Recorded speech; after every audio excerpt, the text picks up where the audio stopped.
Hello and welcome to NTD News Today. Kevin Hogan here. Let's take a look at our top stories. The debt limit extension now going to President Biden to sign into law after the House approved it.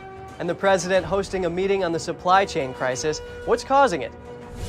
Lawmakers are trying to boost the defense budget by 5%, but the Congressional Budget Office suggests otherwise. It says the Pentagon can save $1 trillion by downsizing the military. Federal contractors are gearing up to direct employees to be vaccinated. This comes as a judge stops United Airlines from putting employees with a vaccine exemption on unpaid leave.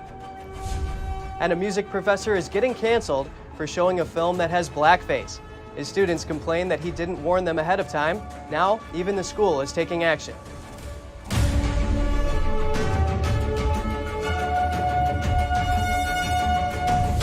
The House of Representatives has approved the short-term debt ceiling fix. It's now clear for President Biden's signature. NTD's Jessica Beatty reports. The resolution is adopted. The House of Representatives Tuesday approved an extension of the nation's debt limit through early December. It was a party line vote. Democrats voted for it, and Republicans voted against it. The bill would increase the debt limit by $480 billion, lifting the government's borrowing limit to $28.9 trillion. The Senate already passed it last week, and President Biden's expected to sign it into law before October 18th. That's when the Treasury Department estimated it would no longer be able to pay the nation's debts without congressional action. The temporary extension is a short-term fix. Congress will have to revisit the issue in December. And President Biden's hosting a meeting Wednesday afternoon to discuss supply chain issues and possible solutions. He'll meet with heads of U.S. ports and their workers' union, along with some large private sector companies. Supply hasn't been able to keep up with demand, but that's only part of the issue. It's partly because of factory shutdowns in China driven by Delta variant outbreaks, or now emissions targets requiring factories to shut down. On the U.S. side, the issue is much more with labor, so there's a shortage of longshore workers and truckers to actually get stuff off of shipping containers and into stores onto shelves. Dozens of cargo ships are idling at two of the biggest ports in the U.S. Last week, maritime historian Sal Mercogliano told NTD Business there's no maritime administrator at the moment. Well, I think one of the things that I've asked quite repeatedly is who's in charge of this maritime crisis. And right now, the Biden administration has not appointed a full-time maritime administrator who would be in charge of overseeing the maritime crisis that we're having. Moody's Analytics warns there are dark clouds ahead, in part because there's no global effort to ensure the smooth operation of the worldwide logistics and transportation network. And that could mean a bumpy road ahead for at least the next few months. Jessica Beatty, NTD News. The Congressional Budget Office says in a new report the Pentagon can cut $1 trillion in spending. That's by tweaking its national defense strategy, cutting the number of troops, and limiting U.S. military presence in the world. Let's take a look at what the office proposes. The Congressional Budget Office is the federal agency that provides budget and economic information to Congress, and it's offering some suggestions to the Pentagon. The office is giving the Pentagon 3 options to save $1 trillion over 10 years without changing too much of its defense strategy. Option 1 is to reduce the number of active duty military personnel by around 1/5, while leaving reserve forces intact. That's because the reserves are cheaper to maintain. The report says the Pentagon would maintain its defense strategy by moving troops from relatively safer regions to where the perceived threats are located. Option 2 is to return to a Cold War era strategy. Rather than trying to maintain military dominance throughout the world, the U.S. would rely more on sanctions and other forms of deterrence.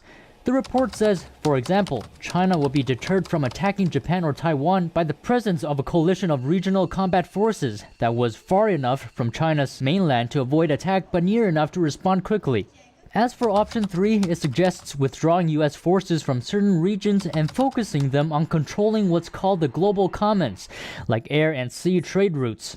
But the report goes against what Congress plans to do. Lawmakers on Capitol Hill are instead looking to boost the defense budget by 5%. Some American officials at the U.S. Embassy in Colombia have reportedly experienced Havana syndrome-like symptoms. That's according to the Wall Street Journal. Fox reports that embassy staff were alerted last month of an unexplained health incident.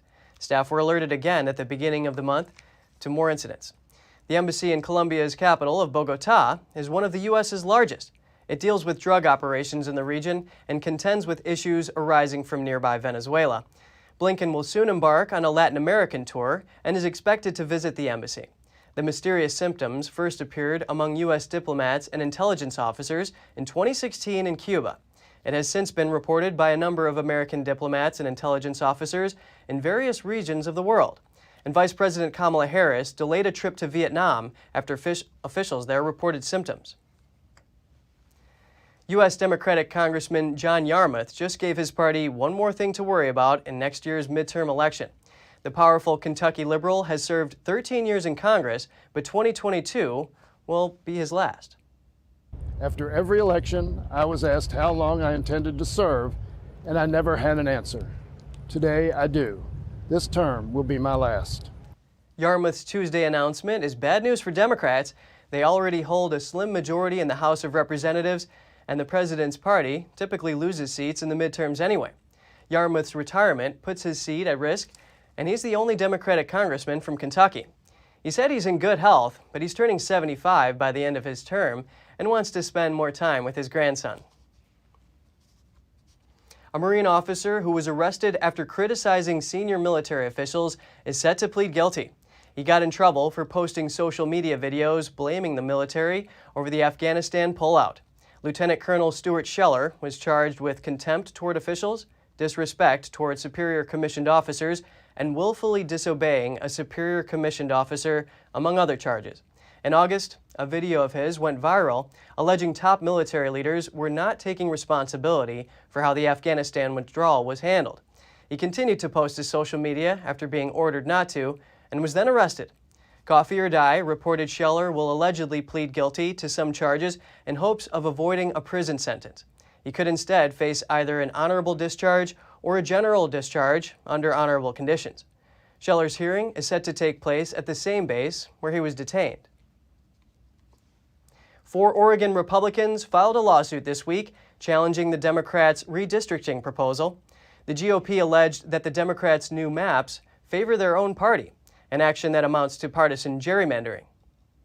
In Oregon, a group of former GOP officials filed a lawsuit Monday attempting to block a redistricting plan recently passed by the Democrats. The 4 Republicans termed the plan a partisan gerrymander and argued that the new maps will allow Democrats to win 5 of the 6 congressional seats, which violates Oregon's constitution meant to protect voters. The Democratic-controlled legislature pushed through the new maps last month. Governor Kate Brown, also a Democrat, signed them into law. In a press release, House Majority Leader Barbara Smith Warner explained that the process was inclusive and accessible, based on 22 hearings and almost 2,000 pieces of testimony from residents. Yet Republican leader Christine Drazen denounced the move. She said gerrymandering is cheating. Oregon Democrats want a map that protects incumbents and silences the voice of Oregonians. The Republican lawsuit was filed in Marion County Circuit Court. A 5-judge panel will hear the case. If the plaintiffs prevail, the state court will redraw the district. The newest victim of cancel culture on college campuses, a music professor at the University of Michigan, has to stop teaching a class after showing a movie. That's because an actor in the movie appeared in blackface. Let's take a look. Bryce Shung is a professor teaching composition at the University of Michigan School of Music.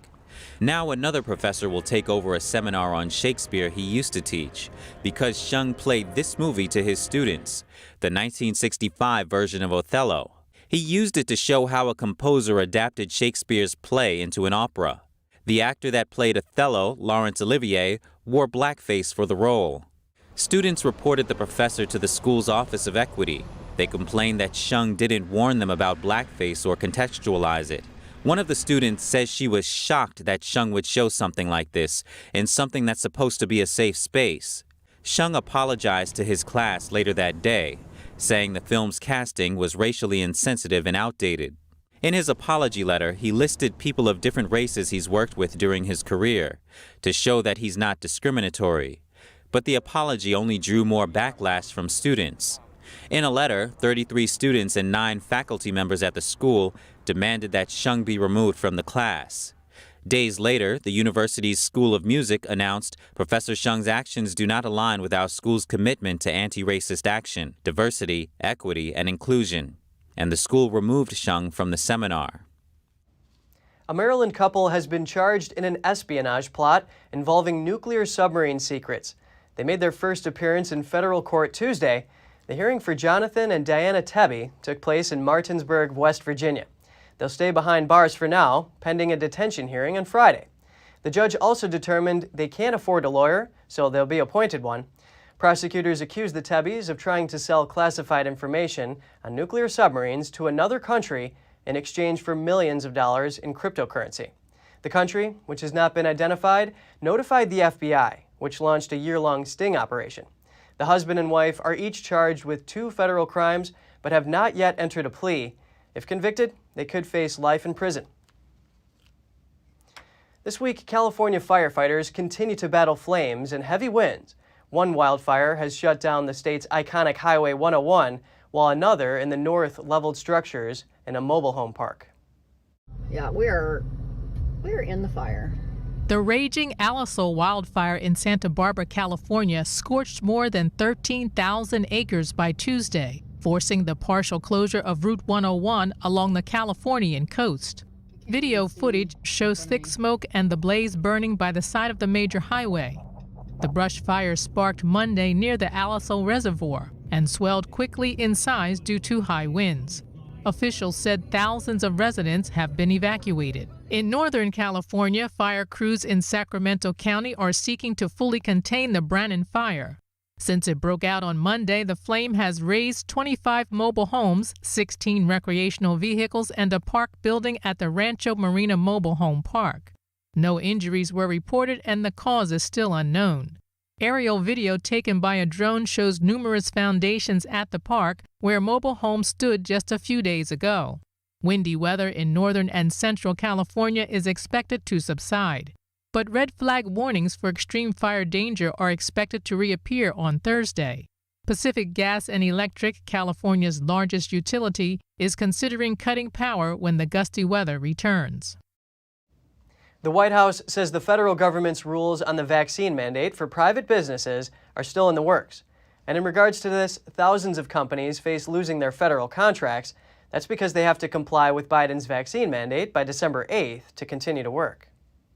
White House Press Secretary Jen Psaki said Tuesday that OSHA's vaccine rule is not made yet, but that it will be coming. And she said that they couldn't offer an explanation of when it'll be finalized. She called it a big, bold proposal and something that they want to implement with clarity. She also responded to skepticism about vaccine mandates and accusations that they are reducing the workforce. I wouldn't say that that is widely acknowledged or echoed by business leaders who have implemented these mandates, by health experts who have conveyed the way to get out of the pandemic is to ensure that we are doing exactly the steps the president has announced and we are working to implement. This comes as billions of dollars of federal contracts are at risk of falling through if the companies don't comply with Biden's vaccine mandate. Many companies have told employees they tend to comply, but other companies have not explained the details to employees while they try to work out the finer details. This has created uncertainty for employees who are opting out of the vaccine for personal reasons. This could include religious beliefs, skepticism about the vaccine, or complicated health issues. What's more, a U.S. judge has stopped United Airlines from putting employees with a vaccine exemption on unpaid leave. The rule stands until October 26th. The order also forces the airline to accept any late requests for religious or medical reasons. And Boeing is complying with Biden's vaccine mandate as it is requiring its employees to be vaccinated. This comes after American Airlines and Spirit AeroSystems did the same. This, while the military reaffirms that all military members will need to get the vaccine. Service members getting Pfizer's FDA-approved shot must get their first dose by October 18th and their second by November 8th. And starting next month, non-essential travelers who are fully vaccinated will be allowed to cross the border from Canada into the United States. This type of travel has been banned since March 2020. Teachers against New York City's vaccine mandate had their day in court yesterday, and many gathered outside the trial awaiting the results. NTD's Jason Perry went to the federal courthouse to find out more. We're here in New York City, right outside of the federal courthouse in Manhattan. Teachers for Choice founder Michael Caine and 8 others filed a temporary restraining order against the New York City Department of Education to try to end the vaccine mandates for adults, and their request was denied. So we did not prevail today. There is not an injunction, but there is still a way forward. Caine's attorney Sujata Gibson says the city's vaccine policy discriminates based on what religion you belong to. The mayor has gone on record saying he will only accept religious exemptions from 2 religions. That violates the Establishment Clause. Susan, who is a teacher in New York City, also noted that Christian Scientists and Jehovah's Witnesses were getting religious exemptions while other religions were not. She attended the last 2 hearings against New York City's Department of Education, or DOE. The first judge the other day, last week, questioned DOE representatives. Do you understand that this is religious discrimination, which will bring up more lawsuits in the future with you, DOE? America was founded on the belief that there are certain rights that it's not supposed to be given by the government, it's given by God. And whether you believe in God is I'm not a religious person myself, but that idea that we have these certain inalienable rights that are given to us by God, that has to be honored. Michael Caine says although they lost their battle in court today, he said they will not lose the war. And his attorney said she'll continue to look at all the options and then choose the best way forward. Jason Perry, NTD News, New York. A federal judge ruled on Tuesday that New York State cannot impose a vaccine mandate on healthcare workers without allowing their employers to consider religious exemption requests. The U.S. District Judge ruled that New York State's workplace vaccination requirement conflicted with healthcare workers' federally protected right to seek religious accommodations from their employers. The ruling provides a test case as workers continue fighting vaccine mandates in court. The Florida Department of Health is fining one of the state's counties over $3.5 million for imposing vaccine mandates. The county's move violates Florida's ban on vaccine passports. NTD's Grace Coulter has the story. Florida's Leon County has been slapped with a $3.5 million fine from the Florida Department of Health. Governor Ron DeSantis announced the news in a tweet Tuesday. He said the county violated Florida law and fired 14 employees for not complying with the county's forced vaccination policy. The health department's notice of violation states the county's facing 714 counts for requiring employees to provide proof of vaccination. Florida banned vaccine passports in May. Under the law, the Department of Health is able to issue fines of up to $5,000 per person who's asked to show vaccination status. Leon County announced in July that its employees had to be fully vaccinated by October 1st. In a statement to WCTV, Leon County Administrator Vince Long said there's a genuine disagreement about the applicability of the law. He added the county will enforce its rights using any legal remedies available if necessary. Long's previously defended the county's mandate and said it would hold up in court. DeSantis said in his tweet, no one should lose their job over the vaccine. He further wrote, we must protect the jobs of Floridians and preserve the ability of Floridians to make their own decisions regarding what shots to take. Texas is also coming down hard on vaccine requirements. The state's governor, Greg Abbott, issued an executive order on Monday banning vaccine mandates by any entity, public or private. The Florida Department of Health has given Leon County 30 days to pay the fine. Grace Coulter, NTD News. A county in California voted against vaccine passports. The Board of Supervisors says these type of mandates are harmful to the public. Here's NTD's Cynthia Kai with more. California's San Joaquin County voted on Tuesday to adopt a resolution prohibiting mandatory vaccine passports by any government office, board, agent, or private businesses. Introduced by Supervisor Tom Patty, the resolution states that a person's vaccination records are private and vaccine passports would cause more harm to the public. And whereas a vaccine passport would become the next generation of a show me your papers totalitarian regime. After over 2 hours of public comments, mostly in support of the resolution, the Board of Supervisors voted 4-0 in favor of the resolution, with one supervisor absent. Our mind, our body, we're Americans, we make our own decisions. So I can't support anything when the governor says, take a shot, and if you don't believe in it, why should you take it? The Board of Supervisors say businesses have suffered throughout the pandemic and that such restrictions will further harm many small businesses. As to the mandates, for me personally, I do support the resolution, and anything that comes along that inhibits your freedom, you should be, very suspicious. And I believe the greatest risk is giving up your fundamental rights. However, San Francisco and Los Angeles recently adopted mandatory vaccine verification to enter certain indoor facilities. California is also the first state to adopt COVID vaccines as a requirement for indoor learning once the FDA approves a vaccine for children in grades K through 6 and 7 through 12. Cynthia Kai, NTD News, California. The Supreme Court will consider reinstating the death sentence for the Boston Marathon bomber. He and his brother caused the worst terrorist attack in America since 9/11. Dzhokhar Tsarnaev is now 28 years old. He was 19 at the time he and his older brother detonated 2 homemade pressure cooker bombs at the 2013 marathon's finish line. 3 people died and 264 were wounded. They also killed a police officer while trying to flee days later. Tsarnaev's older brother was also killed during the attempted escape. Justices will hear the federal government's appeal to try and stop Tsarnaev from getting a new trial for a life in prison sentence instead of his previous death sentence. Jurors in 2015 found Tsarnaev guilty of all 30 counts and later determined he deserved execution. But a Boston appeals court overturned his death sentence in favor of a trial for life in prison. The Justice Department launched its appeal to reinstate Tsarnaev's death sentence during the Trump administration and continued it after President Biden took office. Just ahead, powerful winds and rain have arrived in Mexico. Hurricane Pamela made landfall in the country this morning. All that and more here on NTD News.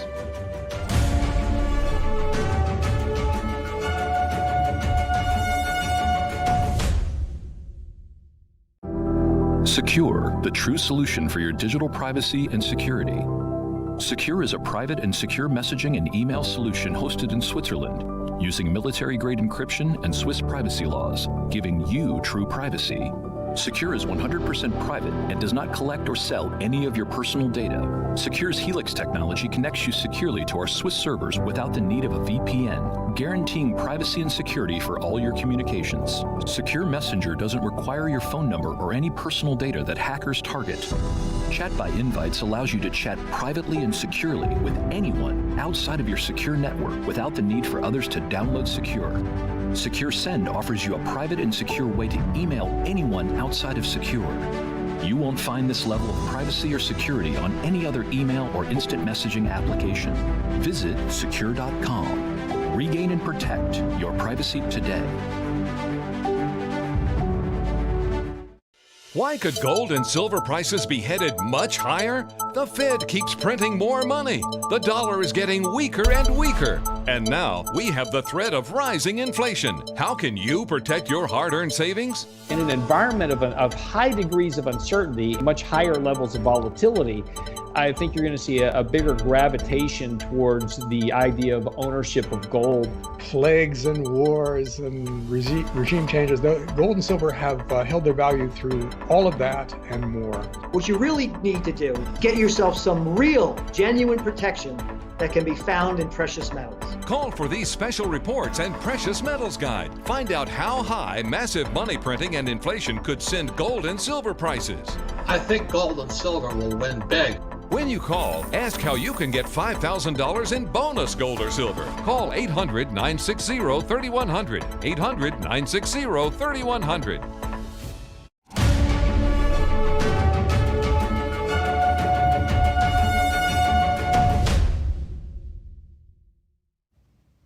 Captain's Log, stardate October 13th, 2021. That's the day Star Trek fans will remember their beloved Captain Kirk, William Shatner, became the oldest person ever to travel into space. Actor William Shatner has made history, blasting off with the crew of a Blue Origin rocket at age 90. 2, 1. To become the oldest person ever to travel to space, to boldly go where people much younger than him have pretty much already been.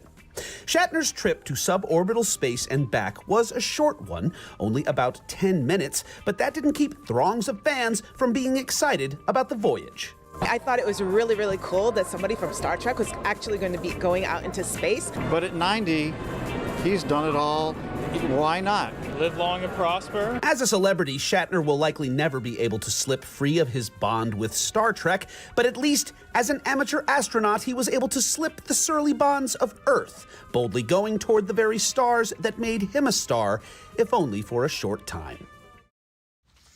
The chairman and CEO of toy and entertainment company Hasbro, Brian Goldner, has died. His passing comes shortly after the company announced he would take a leave of absence to be treated for cancer. Goldner joined the company in 2000, became CEO in 2008, and was appointed chairman of the board in 2015. Hasbro makes games including Monopoly and toys for brands including Star Wars and Marvel. He also served on the board of directors for Viacom CBS. Goldner was 58 years old. A Netflix employee who publicly blistered the company for keeping Dave Chappelle on the streaming service has been suspended, but Netflix has defended its decision, which they say came after the employee crashed a meeting. NTD's Miguel Moreno has the details. Variety reports that Netflix has suspended 3 employees because they joined Netflix's business quarterly review without being invited. Netflix hasn't told us what these employees said in this meeting or why they joined, but what we do know is that one of the employees, one who identifies as trans and queer, has publicly taken issue with Netflix and also Dave Chappelle's comedy special. In a tweet last week, Tara Field said, "I work at Netflix. Yesterday we launched another Chappelle special where he attacks the trans community and the very validity of transness." You know, stand-up comedy. Dave Chappelle is a stand-up comedian. In his special, The Closer, he criticized the LGBT community for condemning and canceling people who utter opinions they disagree with. He criticized the community for several other reasons. Netflix denies suspending Field for her tweet. In a statement to Variety, they said, "Our employees are encouraged to disagree openly, and we support their right to do so." Some LGBT organizations like GLAAD have condemned Chappelle's special and agree with others who believe the stand-up comedian should be deplatformed. But the New Yorkers we spoke with want Chappelle to stay. What he did is trying to break the new bounds that's being created. So right now we have all these political correctness bounds that's being built. And Dave Chappelle's like, wait, hold up. Let me just climb over this wall and kick this and that's what Dave Chappelle did. So, continue. He didn't incite violence. He didn't incite a riot or anything like that. He's just speaking his mind. He's a comedian. Comedians going to be comedians at the end of the day. Richard Pryor was talking about all types of crazy stuff. So, we got to really realize who Dave Chappelle is. He literally walked away from 50 million. So, it's not like he really worried about being canceled. Philip Anderson told us he's part of the LGBT community. I try not to get into all of that because I'm a part of the community, but I think everybody should let their guard down and don't be so sensitive. In a memo obtained by Variety, Netflix's co-CEO implied that they would keep Chappelle on their platform. Damon Wayans, another stand-up comedian, praised Dave Chappelle, likened him to an emancipator. He said comedians are slaves to political correctness culture, and that with this special, Dave Chappelle has set them free. Miguel Moreno, NTD News, New York. A 600-pound elk in Colorado would probably thank a pair of wildlife officers if it could. They tranquilized the animal and removed a tire that was stuck around its neck. The elk has been known to officials since a Colorado Parks and Wildlife officer first spotted it 2 years ago. It had the tire around its neck back then, but no one could get close enough to tranquilize the animal. Images taken by trail cameras over the years appeared to indicate the tire wasn't impacting his ability to eat and drink. Still, officers worried the tire could eventually get tangled in tree branches or something else in the environment. A tip from a nearby resident alerted CPW to the elk's whereabouts last weekend, and they were finally able to tranquilize it. The tire was filled with 10 pounds of debris and left a small wound on the elk's neck, but officials say he's in very good shape and set him free shortly after sliding the tire off his head. San Francisco, California's St. Mary's Cathedral is the latest host for the Michelangelo's Sistine Chapel exhibition. The exhibit allows visitors to experience replicas of Michelangelo's art from an up-close perspective. NTD's Jason Blair gives us a look at the exhibit. An exhibit featuring replicas of Michelangelo's Sistine Chapel frescoes is being displayed here at St. Mary's Cathedral in San Francisco. Tickets are selling out as people hurry to get a glimpse of the historical works.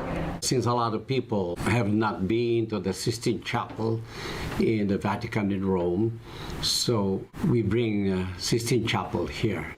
Michelangelo's works at the Vatican in Rome are located high up on the ceiling. This exhibit takes life-size prints of these works and allows you to get an up-close view of them. Here the experience here is that as if you are lifted up to 10 feet right below the ceiling of the Sistine Chapel. Actually, we saw the one in Rome, but you get to see so much more detail here. Actually, I learned a lot more seeing this than the actual frescoes because it's so close up. Very detailed and very big. It must have taken a lot of work. I thought it was the next best thing to the real thing. Talks to bring the exhibit to St. Mary's Cathedral originally started 2 years ago, but plans were delayed due to the pandemic. Last year, as things started to open up again, we got into discussions with the owner of the company, and we finally were able to bring it here. St. Mary's Cathedral is known for its unique architecture and attracts the attention of many tourists. People are enjoying the location.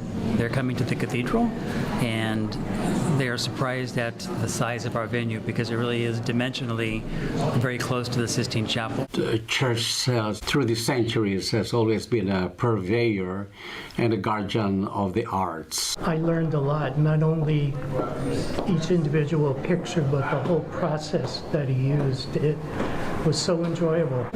The exhibit is being featured in 28 cities across the world. Here in San Francisco, it's on display until January 1st. Jason Blair, NTD News, San Francisco. Powerful winds and rain have arrived in Mexico. Hurricane Pamela made landfall in the country this morning, hitting its west coast just north of popular resort destination Mazatlan. The storm gained strength and regained hurricane status right before reaching the coast. According to the National Hurricane Center, Pamela was packing maximum wind speeds of 75 miles per hour when it arrived on land, but it's forecast to lose much of its strength and as it travels inland. The center cautioned those in the storm's path, warning of possible flooding and storm surges. As of this morning, Pamela was headed northeast at 14 miles per hour. Forecasters say it could hit the Texas border and southeast Oklahoma tonight or early tomorrow. By then, it'll likely be downgraded to a tropical depression. Still to come, an ancient wine factory the size of a football field is uncovered in Israel. It is believed to have made a type of wine that was popular around the world at the time. And a 14-year-old violin prodigy tells the story of her musical journey after playing in one of the most prestigious orchestras in the UK. Find out more in just a moment.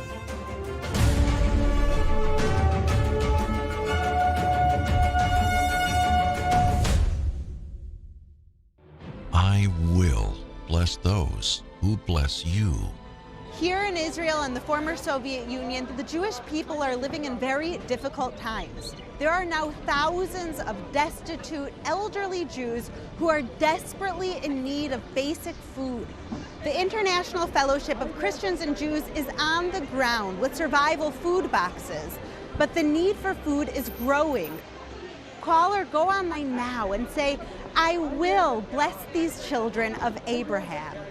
It's the elderly widows who are hurting the most. Many of them are also Holocaust survivors who are once again crying out for help. Their need, as you can see, is extremely urgent.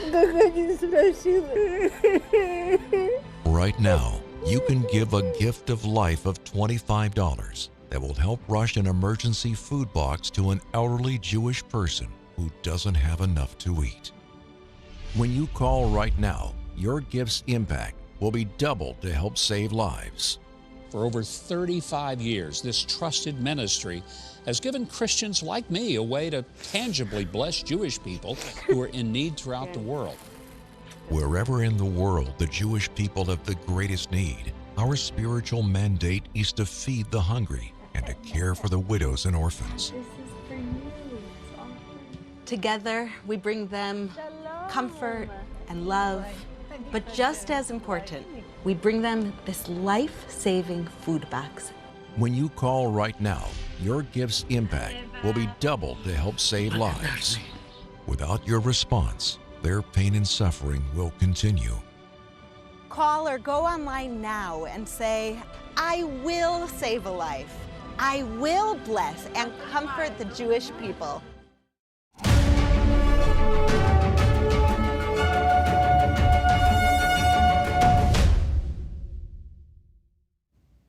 Spain celebrated its National Day yesterday as soldiers marched through the capital, parading in front of the royal family and government ministers.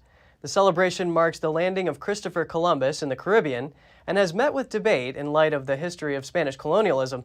But many turned out to celebrate their country's history, calling for unity and cultural understanding. NTD's Eddie Aitken brings us the story. Spain celebrated its National Day on Tuesday with a traditional military parade in front of the royal family in Madrid. King Felipe and Queen Letizia were met with cheers, watching the parade with politicians and members of Spain's Olympic team. Prime Minister Pedro Sanchez urged unity on Twitter before the parade, but was booed by a section of the crowd who appeared to be against his left-wing government. Spain's National Day celebrates Italian Christopher Columbus arriving on a Caribbean island in a voyage financed by Spanish kings. Celebrating Columbus Day has been questioned recently as his arrival began centuries of exploration and colonization. Despite the controversy, many are in support of the celebration. I don't think that we have to ask for forgiveness. History is what it is. We have to admit that some things were done wrong, but I don't think we have to ask for forgiveness. It was a contribution of cultures in addition to ours. It meant adding more knowledge and being able to mix interculturally and reach what we are now.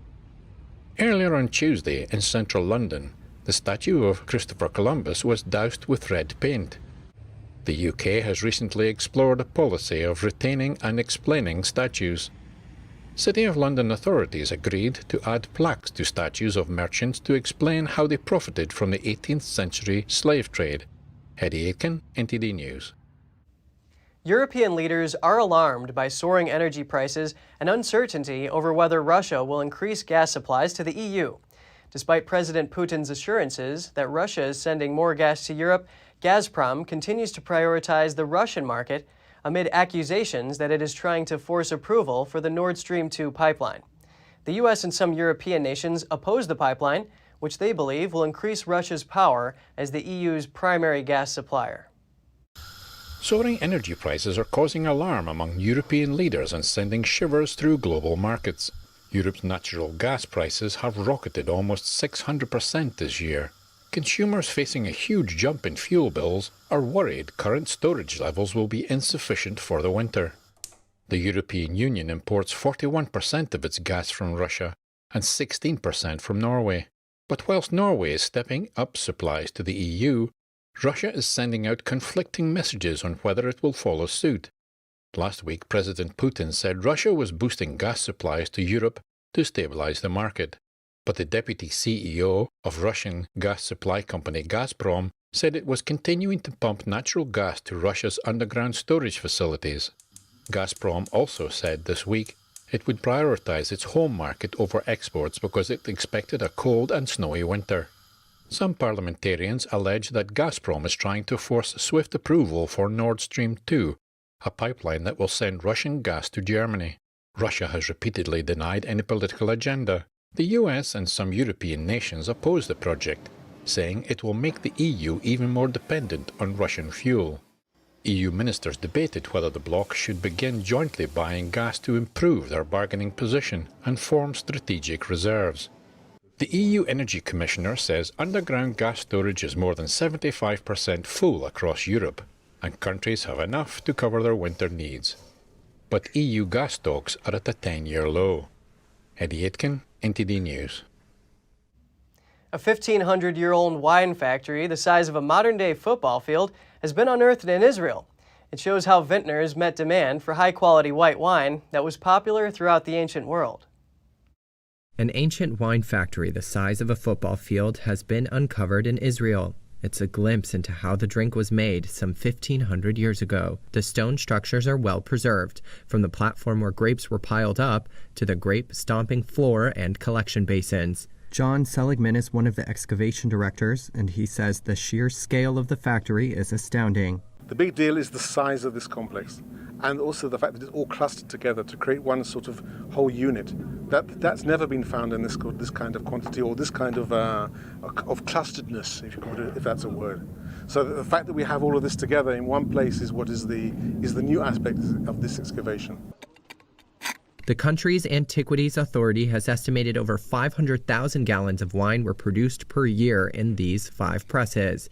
It was a common drink in ancient times, served to both children and adults, and was often a substitute for water, which was not always safe to drink. Hagit Torga from Israel's Antiquities Authority said it probably tasted sweet.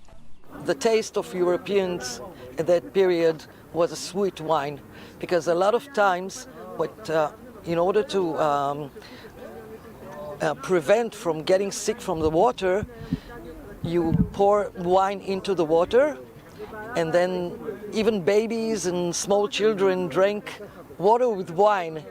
And the sweet taste of the wine sweetens the water, and it was a real hit during the Byzantine period. Dozens of wine jugs were also found. They were known as Gaza jars after the nearby port where they were exported and could hold nearly 7 gallons. The jars have been found across Europe, evidence that the wine was in high demand.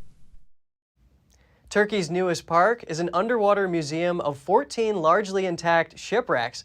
Divers get a glimpse into the naval battles of World War I, when Ottoman forces defended their waters from invading British and French troops.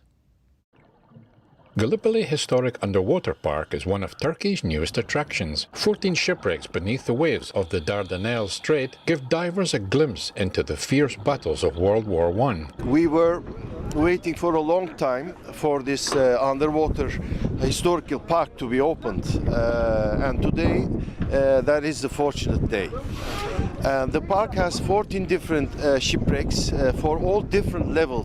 Its opening marks the 106th anniversary of Ottoman and German forces halting an invasion by British, French, Australian and Kiwi troops. Savas Karakas says he was able to reconnect with his grandfather who fought in the Gallipoli campaign of 1915. My grandfather's hand was disfigured. He was wounded in action. His hand was burnt. I was always scared of his hand when I was a small child. But when I come to Gallipoli and when I dive, the rust metal, the steel, reminds me of my grandfather's hands. And I hold this hand under the water. The Ottoman resistance remains a point of deep pride in modern Turkey. It thwarted the Allies' plan to control the straits, connecting the Aegean to the Black Sea. Heavy British losses include the sinking of the HMS Majestic battleship. It made a major impact on the British Army and the Navy, and they lost a lot of morale. When they lost, it could have changed the steering of the war. Turks mark what they call the Çanakkale War, when Ottoman forces repelled an Allied assault, sinking a French battleship and destroying British warships. HMS Majestic is the first stop for divers at the park. It and other vessels are largely intact on the seafloor, a window into the naval struggles of World War I. Eddie Aitken, NTD News. A man in Eastern Europe went to some great lengths to impress his wife. He built her a rotating house. Vojislav Kusic said he built the home in Bosnia-Herzegovina because his wife kept changing her mind on the view she wanted to see from their house. He said he got tired of her complaints and told her he would build her a rotating house so she could spin it as she wished. The speed of the house is adjustable. At its fastest speed, a full turn takes 22 seconds, while at the slowest, it takes up to 24 hours. Kusic said he built the home himself over the course of 6 years. Researchers in Switzerland have created a special software. It visualizes the universe in the form of a 3-dimensional panoramic map. Space enthusiasts will now be able to see galaxies and planets from the comfort of their home. Breathtakingly vast, the final frontier seems to lie beyond our reach. Yet researchers at a top Swiss university, EPFL, are offering virtual access to the cosmos through open-source beta software released Tuesday. So we have reproduced in this room, in virtual reality, different portions of our universe. In particular here, you can see the Earth, and just in front of it, the International Space Station, who is orbiting around the Earth. Software engineers, astrophysicists, and experimental museologists built the virtual map based on what they call the largest data set of the universe. The 3D model, known as the Virtual Reality Universe Project, is accessible to everyone, free. It can be viewed through individual VR gear, immersion systems, dome screens, or simply on a computer for two-dimensional viewing. Our virtual reality environment, VRUP, is not only designed to immerse people in a panorama or through a virtual reality headset, but it may also be used to display images through on this kind of device, on a dome, like you can see here, an hemisphere. And there in particular, you can discover all the constellations that you usually see in the sky. With computer algorithms, images produced can appear as close as 3 feet, or almost infinitely far away. Indeed, we start from the Earth, we visit the planet, we visit the Milky Way, all the stars that compose the Milky Way, but we can also discover the large-scale structures of the universe. So this is a very efficient way of visiting all the different scales that compose our universe, and this is completely unique. In a way, the visualization model is an equivalent of Google Earth for the universe, though it also applies to other industries. If we want to look inside our brain, if we want to go and look at what is happening in the tokamaks for fusion, we have developed a 3D visualization tool that can really be beneficial to many scientific fields. Still a work in progress for now, the beta version can't be run on a Mac and needs a lot of internal storage to work on a PC, but the researchers are developing a lighter version for the broader public. A 14-year-old violin prodigy is telling the story of her musical journey. While most girls her age are heading to the mall or playing computer games, Leia Ju has taken up one of the most prestigious roles in classical music. Here's more. 14-year-old Leia Ju is a widely acclaimed talent. At the tender age of 4, she astonished audiences with her first major performance. Last weekend, she took to the stage with the London Mozart Players, performing Tchaikovsky's Concerto in D major. If you're playing those just technically challenging pieces, it's like being a bricklayer. But I think that if you're playing the more emotionally deep pieces, I get to be like the architect for like the vision of the entire structure of the building. Ju has just become the youngest ever artist in residence at the London Mozart Players. The group represents the oldest chamber orchestra in the UK, with a reputation for developing outstanding young talent. But Ju's musical tastes go beyond classical. She listens to all types of music, including jazz and pop songs. Despite her extraordinary talent, she still enjoys being a normal teen. I'm just traveling around the world and then at school just like a normal schoolgirl. And I do spend a lot of time with my friends when I can. And even if I'm away, I, text them. Ju has performed in 20 countries. She says her musical journey has taught her a simple lesson. I believe that if you love something, you should do it. Just love what you do and do what you love. A sound principle for anyone to live by. Thanks for watching. At NTD, we're honored to be your source for the news. Catch us again tonight at 6:30 Eastern. In New York City, I'm Kevin Hogan.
Before you go, here's something you should know.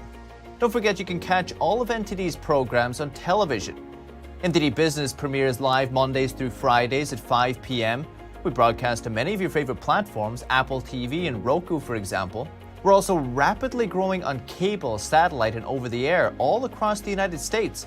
Just go to ntd.com/TV, type in your zip code, and find all the ways you can watch NTD.